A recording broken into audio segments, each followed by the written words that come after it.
एक बार श्री रूप गोस्वामी जी श्री गौड़िया संप्रदाय के एक संत थे। उनके एक भक्त हुए, बड़े विद्वान, बंगाल के थे, बड़े विद्वान, इतने विद्वान थे कि ठाकुर जी के सौंदर्य के ऊपर उन्होंने शतक लिखे थे, 100 श्लोक, इतने विद्वान थे। अपनी संपूर्ण विद्वत्ता, अपने संपूर्ण भक्ति भाव से परिपूर्ण होने के बाद भी अपने गुरुदेव के श्री चरणों में जाकर के उन्होंने विनती की, प्रभु मुझे आज्ञा करें, मैं ब्रजमंडल में कोई सेवा करना चाहता हूं। तब उनके गुरुजी ने आज्ञा की, बोले ब्रज की सबसे श्रेष्ठ सेवा है सोहिनी सेवा, झाड़ू लगाओ। बोले क्यों? बोले अप्रकट रूप से श्री लाडली जी और लाल जी ब्रजमंडल में आज भी विचरण करते हैं, और ये कलयुग के बहुमुखी लोग कुछ भी फेंक देते हैं, कहीं भी थूक देते हैं, कहीं भी कुछ भी करते हैं, कहीं लाल जी लाडली जी के चरणों में कोई कीट ना लग जाए, कोई कांटा ना लग जाए, कोई अपवित्र वस्तु ना लग जाए। इस भाव से पूरे ब्रज में सोहिनी किया करो, झाड़ू किया करो। कहीं एक ही सेवा, पूरे गोवर्धन की तलेटी में सोहिनी सेवा करते थे। बोले क्यों? बोले श्री जी लीला करते हुए निकलते होंगे तो कहीं ये कीटा, ये कांटे, ये कंकड़, ये कहीं उनके चरणन में लग ना जाएं, या हमारे सोहिनी सेवा करते। और जब झाड़ू लगाते लगाते सोहिनी करते करते करते करते जब सोहिनी छोटी है जाती तो वाकू अपने जहां विराजते वहां पे गड्ढों करके वहां गाड़ देते और कहते भैया ऐसो जीवन भगवान अगले जन्म में हमको भी दे कि ठाकुर जी की ब्रजरज की सेवा करते करते पूरा जीवन व्यतीत कर दियो, या सोहिनी जैसी सेवा हमको प्रदान करें ठाकुर जी। एक बार सोहिनी सेवा कर रहे थे और कोई भक्त मिलने आया, उसने पूछा, बोले महाराज जी कहां हैं? बोले महाराज जी तो परिक्रमा में सोहिनी कर रहे हैं। पीछे से भक्त गया तो उसने क्या देखा, श्री गया प्रसाद जी महाराज एक तरफ सोहिनी रख करके और रुदन कर रहे थे बैठे बैठे। भक्त ने पूछा, बोले बाबा आप रो क्यों रहे हो? बोले ये नेक्सो सो गिरधर गोपाल है ना, माने ना है, पीछे पड़ो रहे मेरे, और मैं कितनी झाड़ू लगाऊं फिर भी सबरे कीटा आकर के यहीं डाल दे। अब मैं या तो मना करूं, तेरे कोमल चरण है भैया, पामन में कांटे लग जाएंगे, लेकिन सुना ही ना है मेरी बात है, और ऐसे निकल जाए। आज मैंने देखो मेरे श्री गिरधर लाल के चरणन में कांटों लग गए हो एक करके। उन्होंने कह दिया, बोले जाओ सोहिनी सेवा करो पूरे ब्रज में। सेवा कुंज के गलियों में सोहिनी करते थे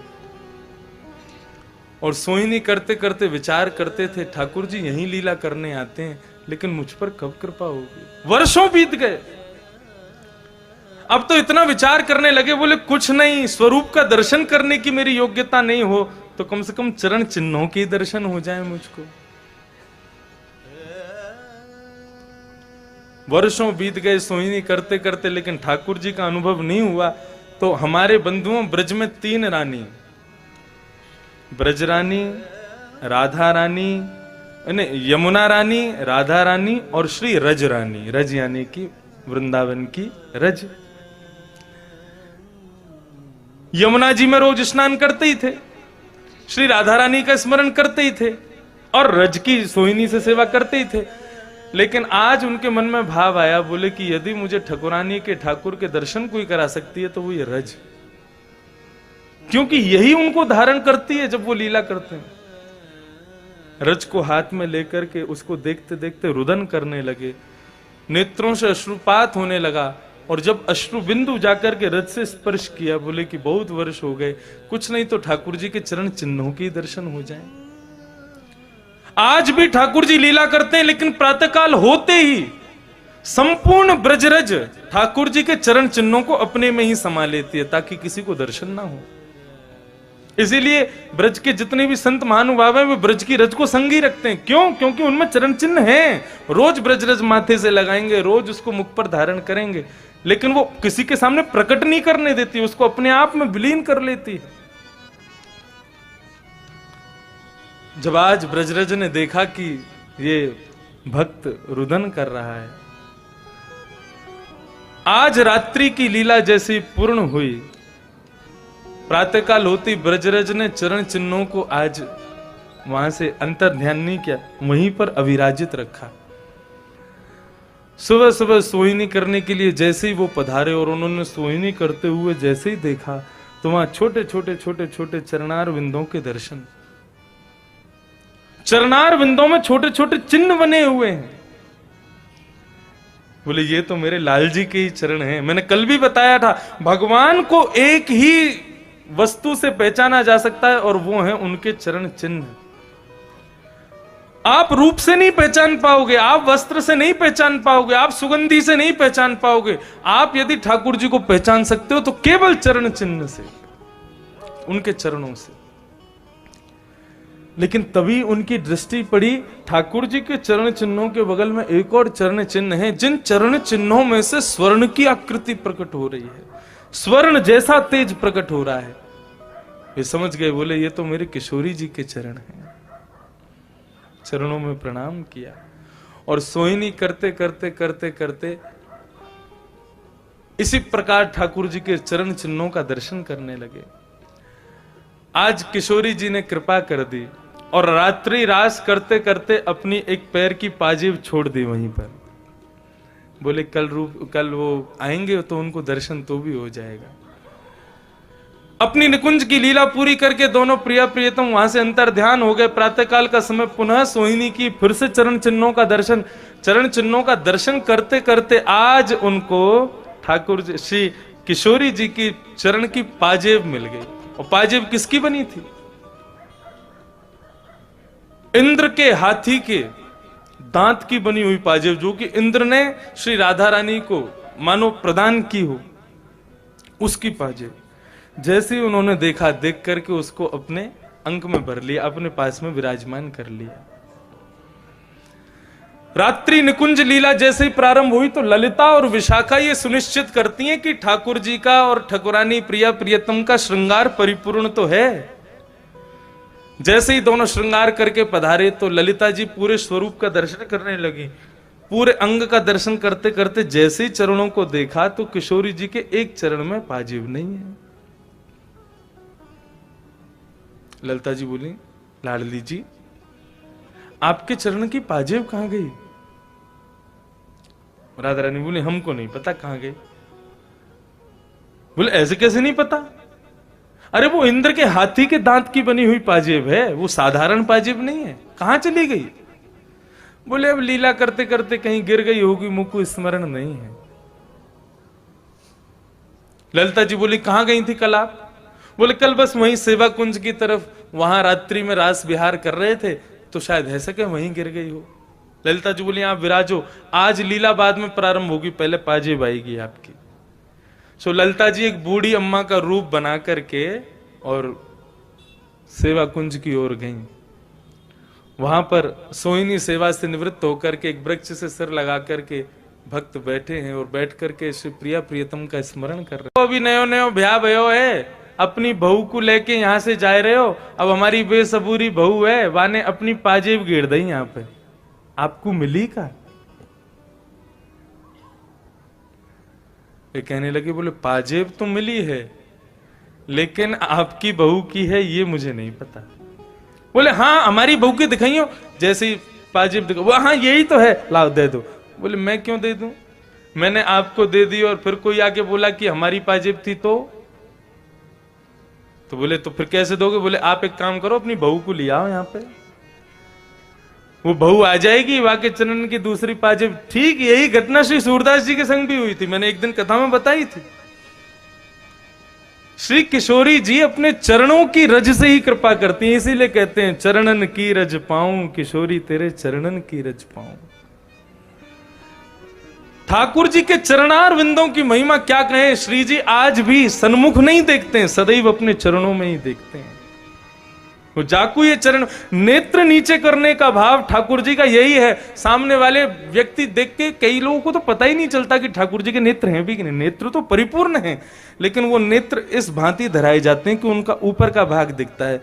उनके जो ठाकुर जी के नेत्रों में गोलाकार है, जो श्वेत है, वो दिखाई नहीं देता, वो सदैव नीचे की ओर ही रहते हैं। चरणों की ओर। मानो सामने वाले भक्तों से ठाकुर जी कह रहे होंगे मेरे को का देख रहो, नीचे देख चरणन ने, यही तेरा उद्धार करेंगे, मुंह को मत देखे। बोले आपकी बहू की है तो अपनी बहू लिया। बाबा तू कुछ शर्म ना आवे, या उम्र में हमारी बहुए देखेगो।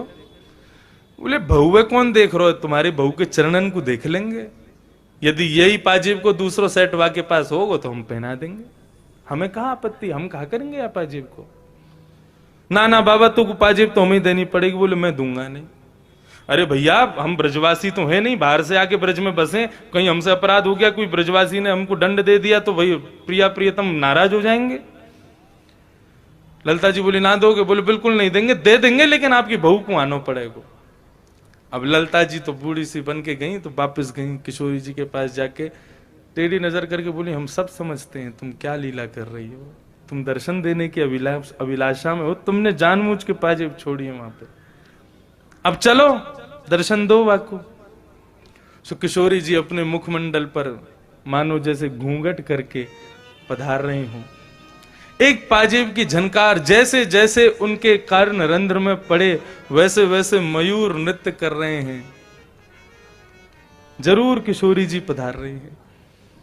दूर से देखा तो वही वृद्ध माता और उसके पीछे से किशोरी जी घूंघट करके पधार रही हैं। घूंघट के भीतर से मानो दिव्य तेज प्रकट हो रहा है लेकिन दिखाई नहीं दे रहा।